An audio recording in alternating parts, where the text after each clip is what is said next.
My name is Margot and I am a professional artist and illustrator. Today I want to give you 5 quick tips for how to improve your watercolors. These are mistakes I often see beginners making, and if you follow these tips, I assure you that you'll instantly see an improvement to your watercolor.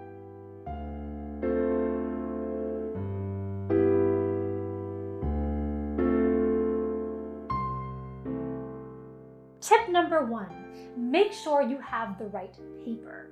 It doesn't matter how talented you are and how amazing your technique is. If you don't use paper that's suitable for watercolor, you're giving yourself a much harder task. On the left, I'm using watercolor paper, and as you can see, I'm really loading my brush up with a lot of water and a lot of paint.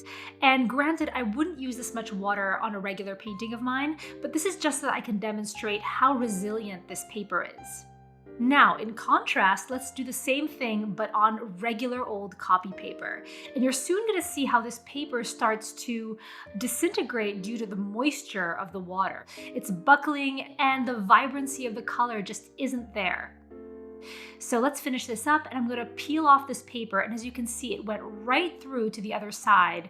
And in contrast, you can see how the watercolor paper is virtually undisturbed by the moisture, and the color is saturated and bright. So save yourself some frustration and get yourself some good quality watercolor paper. You can watch this video in the card above to get my recommendations for great watercolor paper, as well as a whole list of my watercolor supplies. And that brings me to tip number 2, which is to work in layers. I think this is a pretty common beginner mistake, and I used to make it all the time when I was first getting started. I would try to get everything done on one layer, and I was so bummed because my paintings lacked the refinement and the sense of depth that I was looking for. One of the big secrets of watercolor is that it's a medium that is best used when you're layering it. So instead of getting everything done on one layer, try to use several layers instead. I usually do all my background colors and then I'll wait for that to dry before going in with more detailed layers on top. I usually go from blurry to gradually more detailed, and by the end of the painting, everything looks a lot more professional than if I was trying to get it all done in one go. Before we jump into my next tip, please take a minute to subscribe if you're enjoying this video. It really helps me to grow this channel and to create more amazing content for you guys. So with that said, let's move on to tip number 3.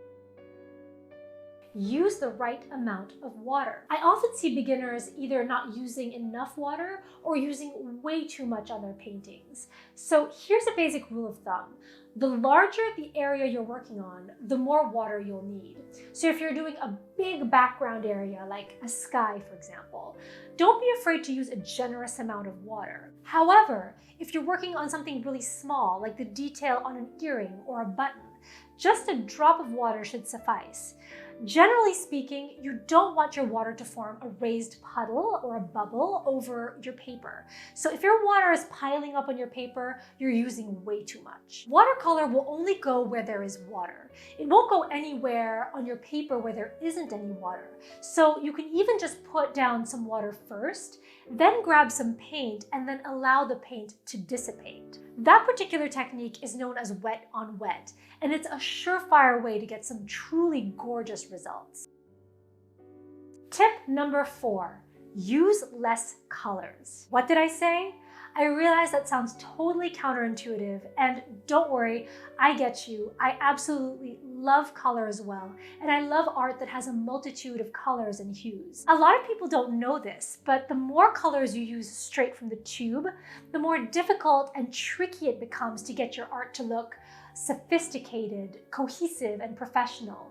This is especially true if you're not that experienced with watercolors already. So while it might be tempting to reach for 3 different tubes of green, pink, blue, 2 different shades of purple, and orange, try instead to work with a more limited color palette and mix colors from those.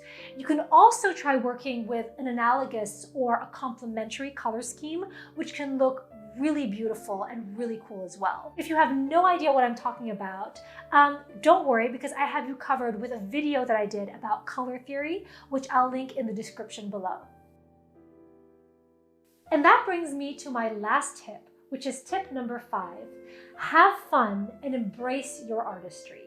Okay, so I know that sounds really trite and kind of corny, but one of the things that I see many people struggle with, and that I struggle with too, quite honestly, is the fear of failure.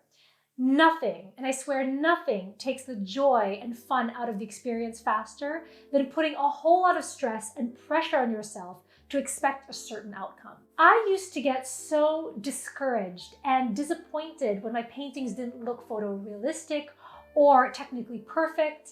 And I saw other artists doing amazing things, and their paintings were so realistic that they were basically like photographs. And then one day I was admiring the works of some of my favorite painters and artists of the past. And it hit me that something doesn't have to look photorealistic or be technically perfect in order for it to be valuable and beautiful. So this is more of a mindset shift.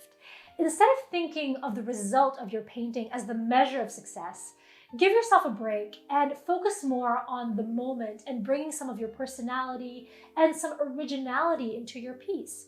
You're having fun, you're experimenting, you're growing as an artist, and that endeavor is success in itself. So those are my 5 tips. I hope this video inspired you, and I hope that it helps you in your watercolor journey. If you enjoyed this video, don't forget to hit the like button. And if you have any tutorial requests, please leave them in the comments below because I would love to know. As always, thank you so much for watching, and I'll see you next time.